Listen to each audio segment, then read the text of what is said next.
Olá, eu sou o professor Vidal e esse é o canal Teorema.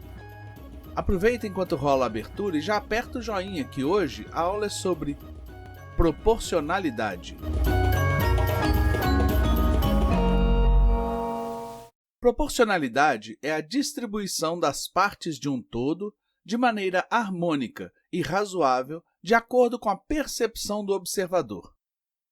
Os braços trocados desse casal incomodam visualmente justamente por não terem o tamanho esperado em relação aos corpos em que foram colocados.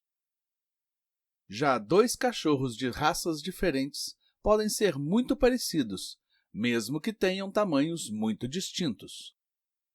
O que nos permite ter essa percepção de conformidade ou não é justamente a intuição natural da proporcionalidade. Porém, em matemática, a percepção das proporções se dá de maneira objetiva, através de medidas numéricas e cálculos exatos, baseados em critérios escolhidos e avaliados de forma objetiva. Isso quer dizer, sem deixar margem para avaliação de gosto pessoal ou que não possa ser reproduzida por outra pessoa. Por exemplo, um lojista pode escolher dar um desconto diferente a cada cliente, e a cada cliente que chega na loja, o vendedor define o desconto a ser concedido de acordo com sua impressão da pessoa. Essa é uma forma não objetiva e levará certamente o vendedor a conceder maior desconto a quem já for seu amigo. Outra forma seria estabelecer que o desconto será igual à metade da idade da pessoa. Se a pessoa possui 20 anos, ela pagará 10% a menos do valor. Se o comprador tiver 70 anos, seu desconto será de 35%. E dessa forma, não importa qual vendedor te atenda, nem a simpatia ou amizade prévia do cliente com o vendedor. O desconto será concedido de forma mensurável e objetiva. Outra ideia importante para trabalharmos a proporcionalidade é a ideia de razão. Razão é entendido geralmente como a capacidade racional dos seres humanos, mas vamos usar outro significado dessa palavra. No sentido matemático, razão é uma forma de medida relativa. É determinar quantas vezes uma coisa é mais ou menos que a outra. Em outras palavras, podemos dizer que razão entre duas coisas é o resultado da divisão da medida de uma grandeza de uma delas pela medida da mesma grandeza da outra. Por exemplo, a razão entre um colchão de casal e um colchão de solteiro é de 2 vezes ou o dobro, já que o colchão de solteiro tem 90 centímetros de largura e o de casal tem 1,80 centímetros de largura, e os dois têm a mesma altura. Também nos referimos a essa razão pela fração 2:1. Razão também é uma outra forma que temos de nos referir às frações. Uma fração sempre indica uma razão. E, por isso, o nome do conjunto de todas as frações é conjunto dos racionais. Quando dizemos que a razão entre 2 barras de chocolate é de 2/5, estamos dizendo que se dividirmos a barra maior em 5 pedaços, a barra menor tem o mesmo tamanho de 2 desses pedaços. Por fim, uma definição matemática. Proporcionalidade é a igualdade entre 2 razões. Por exemplo, fiz 2 viagens. Em uma delas, viajei 150 km em 2 horas. E na outra viagem, percorri 375 km em 5 horas. A razão entre os tempos de viagem é simples de determinar.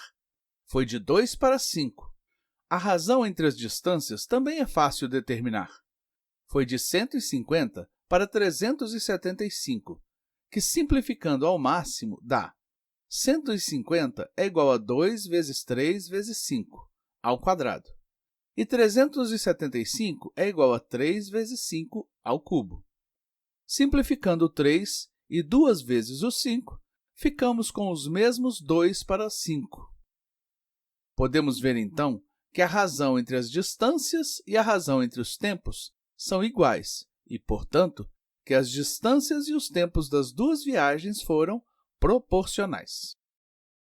Outro exemplo muito presente são as telas de TV. As telas dos aparelhos mais antigos, antes das versões digitais, tinham uma proporção entre altura e largura de 3:4. Já as atuais TVs digitais de tela plana usam a proporção 9:16, por ser a mesma das telas tradicionais do cinema. Assim, se uma TV antiga tivesse tela com 27 centímetros de altura, ela teria largura de 36 centímetros. Já nos dias de hoje, uma TV com os mesmos 27 centímetros de altura terá 48 centímetros de largura. Um último exemplo de proporcionalidade muito comum é a escala de plantas e mapas, como os do livro de geografia.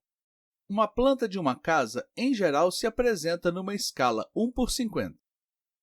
Isso quer dizer que cada 1 centímetro do desenho irá representar 50 centímetros na construção real. Assim, uma parede que na planta apresente 6 centímetros de comprimento, na casa, depois de pronta, deverá ter 300 centímetros ou 3 metros de comprimento. Da mesma forma, um mapa também apresenta uma escala, mas nesse caso a escala precisará de uma fração bem menor, já que seu denominador será maior. Um mapa do Brasil inteiro usa escalas do tipo 1/12 milhões. Isso quer dizer que cada centímetro do mapa representa 12 milhões de centímetros, igual a 120 quilômetros. Mas, em geral, mapas dão preferência para escalas gráficas, onde um segmento de reta desenhado é identificado com uma distância real representada. Esse tipo de escala é útil quando não se tem um controle bom da impressão do mapa, que pode acabar ampliando ou reduzindo a imagem e, assim, alterando uma escala apenas numérica. Também é muito útil no caso de um mapa digital, que pode ser apresentado em telas pequenas de celulares, com poucos centímetros, ou até em projeções de vários metros. Nesse mapa capturado do Google Maps, que representa apenas uma pequena parte da cidade de Belo Horizonte, a escala é um segmento no canto inferior direito, que equivale a uma distância de 100 metros na realidade. E olha o que temos aqui. Se quiser saber se aprendeu mesmo, é só fazer o exercício para vocês. Agora que a aula acabou e antes de dar o pause para copiar o exercício, vai ali embaixo e aperta o joinha que eu sei que você esqueceu. Inclusive, já fez sua inscrição no canal? Se não, aproveita agora para se inscrever e compartilhar com os colegas essa aula e as próximas. Deixe nos comentários o que você achou da aula e se tiver alguma dúvida nos exercícios ou de algum ponto que não ficou claro no vídeo, pode perguntar também que eu respondo. Por enquanto é só. Bom estudo e até a próxima aula!